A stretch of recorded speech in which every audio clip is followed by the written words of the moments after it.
We're going to start this video off with a history lesson. In ancient times, the planets in our solar system were sometimes given connections to the gods of old. As you may know, they are named after the Roman gods, with each planet they could see being connected to their namesake deity. As we progressed in life, we could see more planets, more stars, and made at least the one still in our solar system after more deities. As it turns out, the gods do in fact walk across the stars, and their will can be made manifest across the heavens. And in the game Void War, the gods hate you. They would like nothing more than for your rotting carcass to endlessly float in the void between stars as they laugh at you and call you silly names. But there's no reason to feel fear. After all, you have a spaceship, you have your crew, and you have the ability to send countless cloned flesh monsters to their deaths. All of this and more awaits you in the game Void War, an absolute banger of a time whose gameplay and art design was heavily inspired by FTL. But first, a fitting name for our captain. With a fittingly blood-red ship for such an honorable and courageous soul as Juan Jorhammer, no relation, we begin our travels immediately. Our first obstacle, a cultist ship that had 2 health remaining out of 5 and was currently on fire. Sometimes in these games, victory has to be clawed for with every ounce of skill and luck you can muster. Sometimes, your enemies have been pre-lobotomized for your pleasure. Pledging ourselves to an Imperial shrine shortly afterwards, we come across the most tantalizing of prizes, a convoy of the Techno-Cult, with the choice of getting armaments, equipment, or captives. Equipment in this game can range from an incredibly powerful weapon for your crew to a slight increase in repair speed, so that's out, and I'm sure I'll have plenty of options to find more willing recruits in my journey, so that's also not worth it. Armaments, however, are always welcome, so we choose to isolate the Techno-Cult ship carrying those. And if you needed further proof that if you like FTL you'll love this game, this fight is it. The enemy ship only had one weapon that could only fire a single round, but enough evasion to dodge a significant number of my shots. Meanwhile, my laser weapon could bring down the shields and damage them, but the enemy evasion was high enough that this wasn't guaranteed. I did have missiles, but I didn't want to waste more than the one I did on a ship that functionally couldn't fire back, and so the most boring space battle in history began. I like to imagine that my commander during this time wandered off to take a dump. I like to imagine this because that's exactly what I did, returning to my computer to the tune of an underwhelming amount of scrap and enough missile ammo to replace only what I had lost.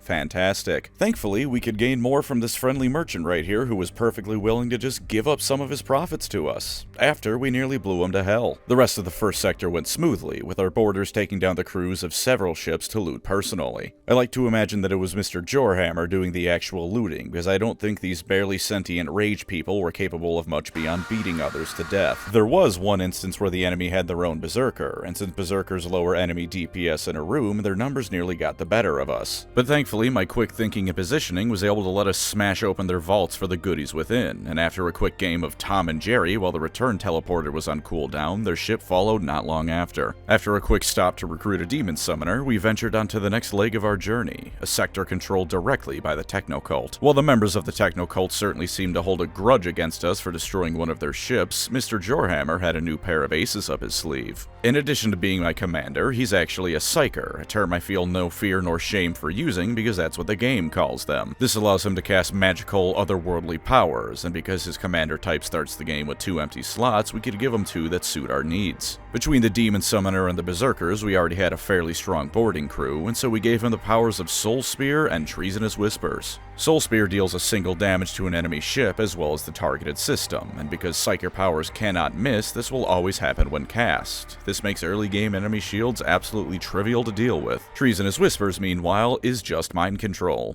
Doesn't last very long, but making your enemies beat each other to a pulp is a neat trick to have. With these abilities, the various ships of the Techno-Cult stood little chance, netting us not only an additional weapon, but a vengeful commando we rescued from the Empire's ships glassing his home planet. With his joining, I could also actually use the various pieces of armor that were gathering dust in my cargo hold, since apparently not a single member of my crew other than this guy would be caught dead wearing something as cowardly as a bulletproof vest in this universe where guns exist. From the Techno-Cult sector, we jump to a sector of Imperial Shrine worlds. Now, if I know anything about the setting that this game shares absolutely zero similarities to, I would wager that my crew nominally being aligned to the Empire means absolutely nothing. After all, the God King's followers know it's better to be safe than sorry. Sure enough, they proved their fervor when in an area of space that was about 90% cancer by volume, a ship came screaming out of the void to attack me. They were dealt with handily enough, but I regret to inform you, Mr. President, that a second Empire ship has attacked me in a toxic fallout zone. With their surrender, though, we netted ourselves a clean 58 scrap, enough to turn on our third weapon and continue forward with confidence, knowing that victory was surely inevitable.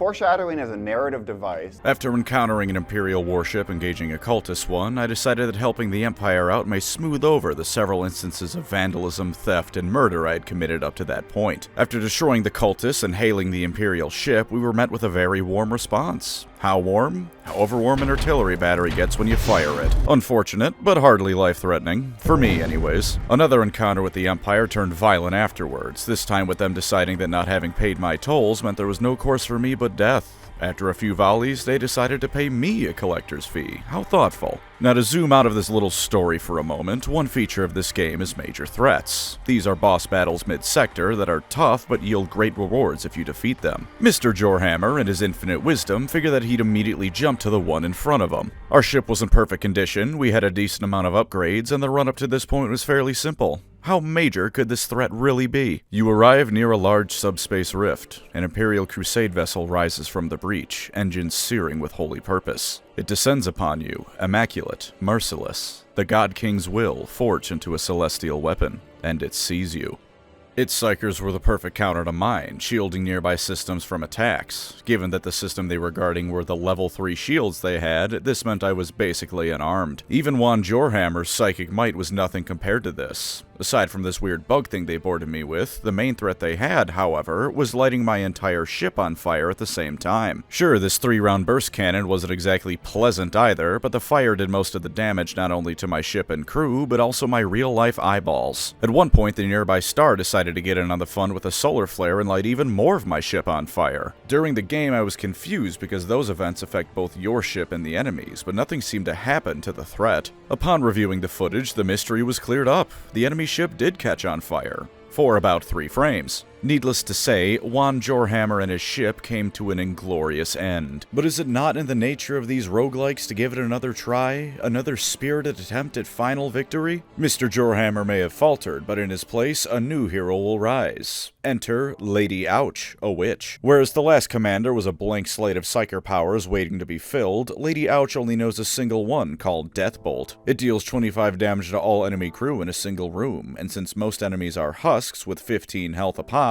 it's very aptly named. Crewing the fine vessel known as the SS Home Invasion, our tactics will this time be far more focused. Previously, we relied on a combination of boarding and missiles to carry the day, with our more traditional weaponry being split between 2 fairly mundane laser weapons. This time, there will be no mucking about with weapons unless Lady Ouch acquires something very special. I am simply going to be kicking your door down with wave after wave of vat-grown clones born about 10 seconds prior to them shooting you in the face. The first half of the initial sector is almost completely uneventful, which in these games is not good. Avoiding getting your ship ripped apart is nice to both save on scrap and, live, but it also means we don't get any new armaments or scrap for upgrades. We do find a weaker version of Deathbolt lying around though, so Lady Ouch can further live up to the long and illustrious name of the Ouch bloodline. Our first combat encounter wasn't even anything profitable either. Several extremists were attempting to blow up the reactors of a planet that would wipe out around 30 billion people. I don't actually care about anyone on this world, but since I figured saving them would net some kind of reward, I attempted to talk the extremists down by telling them all that happened to them was the God King's plan. They did not buy it, and 2 waves of demons invaded my ship. The first was handily dealt with by Lady Ouch and her magic, but the second wave I had no choice but to allow them to smash up my ship a bit before enough husks were printed out I could deal with them. Thankfully, the ship type has a very handy feature, hardened casing, which grants an extra 10 health to all machine slave units. Morally dubious? Yes. Effective? Also yes. When we finally did find an enemy to fight in honorable combat, they were no match. Of the 2 crew members, one was killed with Deathbolt and the other with a boarding party of a singular husk, and our next encounter went arguably even more smoothly. The captain of this ship had an ability to heal themselves with a spell that sacrificed a thrall, of which the ship had 4. Seems powerful, except they couldn't summon any more. So after smacking them in the face twice with magic, our boarding party was able to handily clean up the remaining crew who hadn't had their souls devoured by their very own captain. Before moving on to the next sector, we found a merchant offering some crew contracts. One feature of this game is that while you can outright attack merchants, you have to make that choice before you decide to trade with them. There's no buyer's remorse in Void War, so if you open negotiations and then decide you're not interested in their wares, you're shit out of luck. Thankfully, this dialogue box gave me all the encouragement I needed to make my decision. An ominous presence leaving reanimated corpses in its wake, you say? Well, they won't be reanimated, but I'm certainly leaving plenty in mine. While the scrap haul from the merchant was pitiful, it was enough to upgrade both our boarding systems to allow for an additional crew member to be sent over and our cloning facility, giving all the husks it prints out an additional point in DPS. Combining this with Lady Ouch's repertoire of ways to shoot people with mine bullets, and now there isn't a single enemy ship that can stand in our way for probably the next 3 entire sectors. Heretical Aeriokine Corvette? Meet my horde of unthinking, unfeeling combat drones. Imperial Strike Craft? Call me the British Royal Navy because you're getting press-ganged. A random event that causes multiple hull breaches in my ship?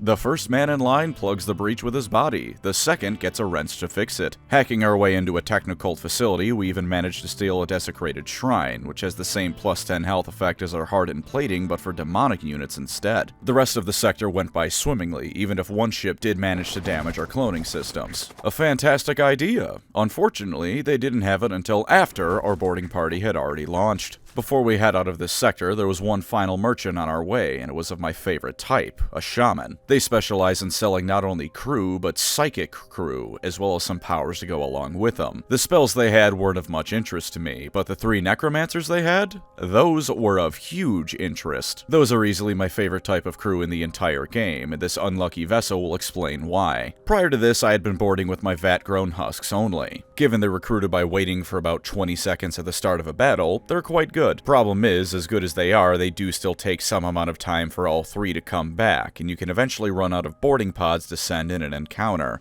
Necromancers, as well as other summoners, but necromancers are the best, not only can summon from the get-go, but I don't have to worry about being unable to send more summons over later on. With 3 necromancers beaming ghouls aboard enemy ships, we've gone from throwing system shock cyborgs at the enemy to recreating the opening of 28 weeks later on every ship we come across. With this in mind, I was hoping that this Forge Enclave sector would provide some nice upgrades for my machine slave units, but at this point I'm not even too interested in that. Who needs quality units when you can drown the enemy in zombies every 30 seconds? As it turns out, most enemies do not have the ability to handle the onslaught. With 6 ghouls and 3 additional husks raiding their ships at any given moment, anyone we came across was floating dead in space not long afterwards. Of course, though the final boss was still several sectors away, we did find ourselves a chance to truly see if we could take the heat, another major threat. There was one small addition to the crew to make first, however, in the form of 2 more necromancers. With the ability to now have 13 assholes on any enemy ship on command, we jumped in to see what was in store for us this time. A technocult warship, just as large as the one that did in Mr. Jorhammer.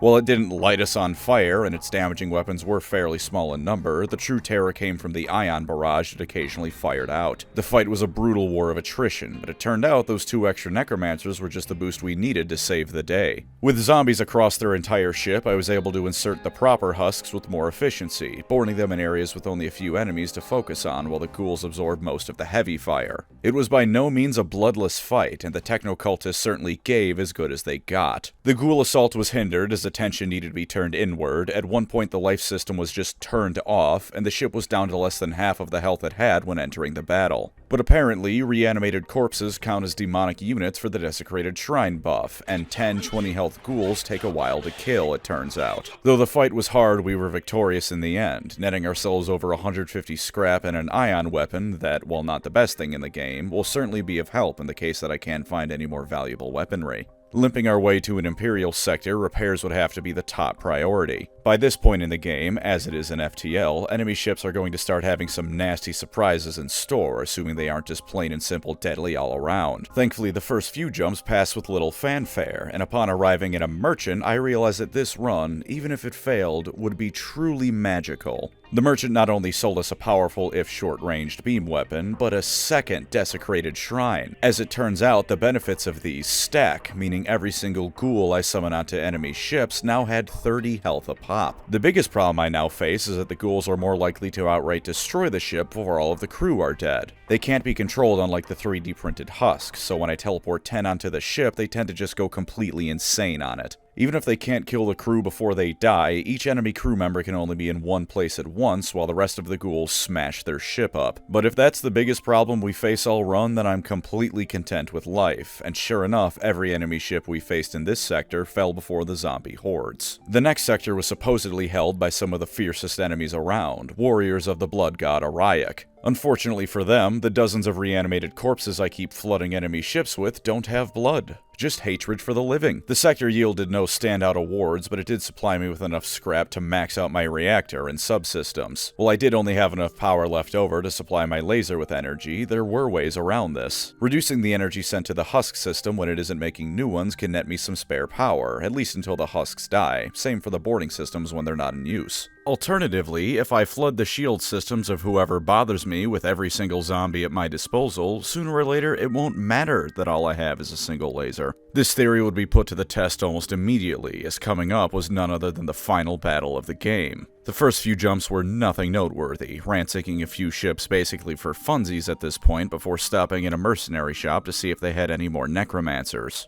They didn't, unfortunately, but I did top off the ship's hull and set off to meet the end and the death of one of two combatants. Beyond our final challenge lay the Vault of Souls and our destiny. Before then, one final showdown. Our challenger seemed keen on delivering the Vault of Souls to Oriak himself, but unfortunately for him, 5 necromancers. While the enemy did have an unfortunate ability to mind control my crew, which not only stopped some of the necromancers summoning, but nearly killed 2 of them while I failed to notice them beating the shit out of each other, the first wave of mine was still a powerful blow. Over the course of the game, I gathered some pretty handy items to summon creatures with, and I used every single one of them. Monstrous demons assaulted their ship first alongside my zombies, and while they still died, they highly weakened the elite of the enemy's crew. In the meantime, we used our husks to repel any enemy summons, while the necromancers continued almost literally raising hell on the enemy's ship. It soon rapidly began suffering damage until every single last crew member was dead. As expected, however, it had a solution for this. Becoming demonically possessed, the ship started firing demons at me and causing my boarding zombies to suffocate. In a most tragic loss, I even lost one of the necromancers at one point to the relentless demon assault on my ship. Once the enemy vessel was down to half health, it repeated this trick, becoming super possessed, repairing all damaged systems and summoning a fresh new host of enemies onto my ship. This was a bit worrying, but not critically so. While being down a necromancer reduced our summoning capability by a fifth, the husks and remaining necromancers were still perfectly capable of defending the ship and attacking the enemy when given the chance. Lady Ouch occasionally deleting entire rooms of boarders also helped. While it would likely be a long ground-out war of attrition, I was confident I could still win, assuming I kept my remaining necromancers alive. It was at this point, after having concluded this analysis, that I remembered I actually had that beam weapon I mentioned earlier. After taking a moment to feel stupid, I sent in the ghouls to take down their shield systems, and it was rewarded as the beam rent apart the enemy ship. One final blast from it and one final boarding party of the undead, and the enemy ship fell before us. Depending on how you read the final few text events, we either rekindled the Age of Fire or obliterated all of reality. Either way, mission accomplished. Our goal was achieved and Long Night ended. Or begun, who knows? Either way, we did our part and can rest in our eternal peace, burning alive in the Vault of Souls. Void War is a phenomenal game, and if you like FTL, you'll like this. There are very few games where you can board an enemy ship for the sole purpose of looting their cargo hold because it's more valuable intact than it is in pieces. In fact, prior to this, the only one of those games I've played was FTL. Nowadays, there's 2. And maybe EVE Online or some shit, but I do not play games to pick up a job. Anyways, that's all for now. If you'd like to support the channel, feel free to subscribe. Either way, thanks for watching, and take care out there.